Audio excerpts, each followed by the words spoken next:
Good morning people, it's Charlie and welcome back to another instalment of Bite-Size Leeds on the Chatting Leeds YouTube channel. Just before I get into it, as always, smash that like button, please subscribe and share your thoughts and opinions in the comment section down below, and let's get into the video.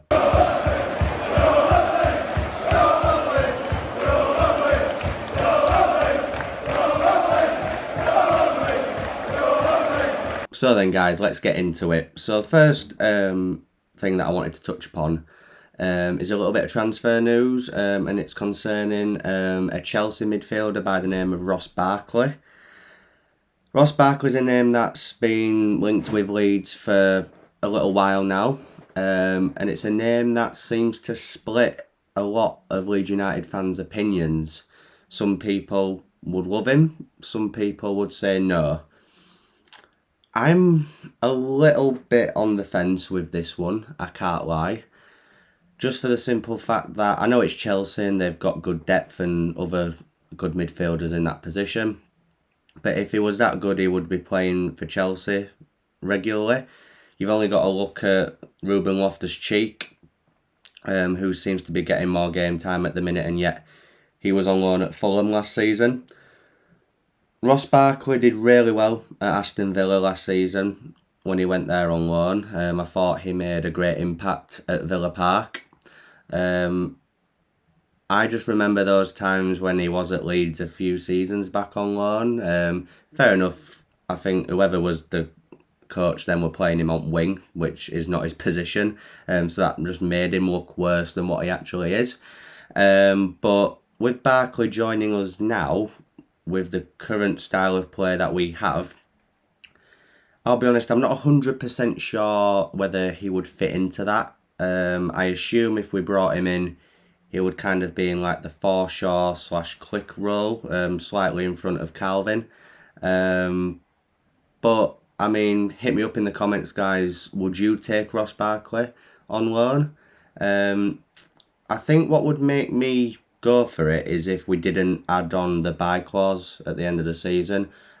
I'm not sure I'd want to commit to buying him just in case it didn't work out well. We know all too well with Jean-Kevin Augustin that if a loan doesn't work out and you've signed a contract to buy him, it can get complicated, let's just say that.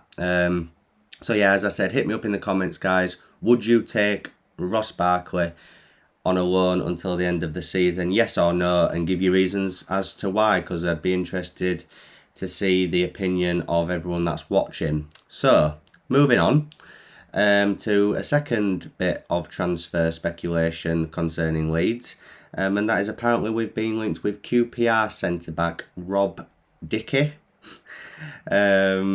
Obviously, I've seen a lot of jokes online, obviously saying that there'd be a Dickey and Cock in the same team, making little jokes here and there. But on a serious note, I said this about Rodon from Spurs. I'm not sure that Leeds need to strengthen in the centre-back area. I think we've got enough centre-backs. Obviously, Cooper, Cresswell, Koch, Llorente, Strauch. That's about 5 there. So obviously there's Hjelde as well, or however you say his name. So that's 6. Do we really need to be bringing in another centre back? I don't think so. Whether it's on a permanent or a loan. I'll be honest, I don't know much about this guy. It's a name that I've not heard of. Obviously, I don't really watch Championship football anymore since Leeds have been promoted. I'm not saying that it makes him a bad player. I'm not saying that it is a player that I would say no to or yes to. I'm just not sure whether we need to strengthen in that area or not. I think if we were going to strengthen in defence, I'd like another left back in, because obviously Junior Firpo at this minute in time is not living up to expectation. Let's just be real here. I'm not saying that he won't get better. I hope he does.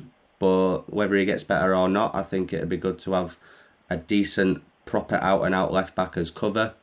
Because if he isn't playing, you're looking at having either Pascal Struijk, who's a centre-back, playing there, or Stuart Dallas playing there when let's be honest, he could play anywhere on pitch, couldn't he?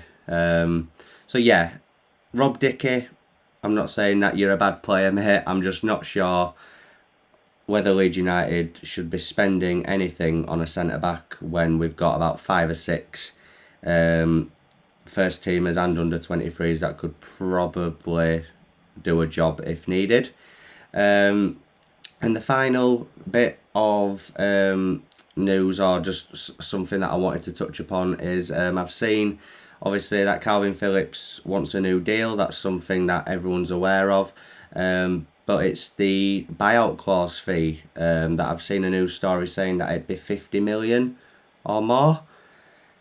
I'll be honest, 1 is English, 2 is one of the best players in this league in that position. I'm not saying he's the best, but he's definitely up there with the likes of Declan Rice, Kante, etc. and Rodri. I think he's worth more than 50 million. That could just be because I'm a Leeds fan and I think he's probably better than what most other fans think. I'd value Phillips, based on the circumstances, at 70 million at least. That's just my opinion. Obviously, if you're looking at the fact that Ben White joined Arsenal for 50, when I don't think Ben White's worth 50 million, I'm just saying because he's English, that was just added on, I think. The fact that Phillips is English, he had a really good Euros, he's integral to the way that Leeds play, and as I say, in terms of that single pivot, he's probably up there with some of the best in the league. So I'd value him at 70 million. Look, I can understand it from a business side that you want to sign down players like Phillips and Rafinha to these new deals to add on high buyout clauses for when the big teams come a knocking. I understand it. I'm not even saying that I think Phillips is worth 70 million. I'm just saying, based on the circumstances of the fact that he's English, etc., I would just say that he is worth around £70 million. Again, hit me up in the comment section, guys. If Phillips was to leave Leeds United, how much would you be willing to accept for him if you was Radrizzani? For me, as I said, it's 70, but I want to know what you guys think as well. So that's the end of this instalment of Bite-Size Leeds, people. Really hope that you've enjoyed it once again.